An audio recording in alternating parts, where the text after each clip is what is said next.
اس عبادت کے بارے میں تین تصورات کو اچھی طرح سمجھ لیجئے۔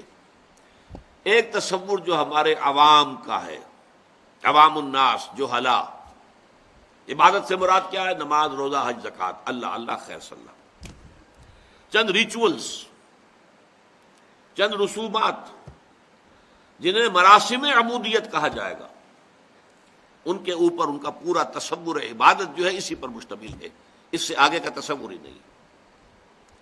لیکن الحمدللہ ثم الحمدللہ یہ جو 20ویں صدی عیسوی میں تحریکیں اٹھی، جو احیائی تحریکیں، ریوائولسٹ موومنٹس، انڈونیشیا سے چلیے مظلومی پارٹی، ہندوستان میں جماعت اسلامی، مصر میں الاخوان المسلمون، ایران میں فدائیین، ترکی میں سعید نورسی وغیرہ وغیرہ، ان تحریکوں نے ایک کام کیا ہے، بہت بڑا کام کیا ہے، کہ جنہوں نے اس تصور عبادت سے اٹھا کر تصور عبادت کو یہاں تک وہ لے آئے ہیں کہ عبادت نام ہے کامل اطاعت کا، پوری زندگی میں اطاعت، ہر گوشے میں، ہر شعبے میں جو اللہ کا حکم ہے اس کو بجا لانا، اس کے مطابق زندگی گزارنا، عبادت اس کا نام ہے۔ یہ ہمہ وقت ہے، ہمہ تن ہے، ہمہ وجوہ ہے، پوری زندگی پر پھیلی ہوئی، چھائی ہوئی۔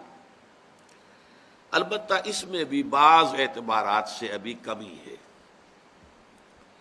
یہ جو میکینیکل پروسیس ہے، میکینیکل اطاعت، اوبیڈینس، صرف اس کو عبادت نہیں کہیں گے جب تک کہ اس میں محبت کی شیرینی شامل نہ ہو چکی ہو۔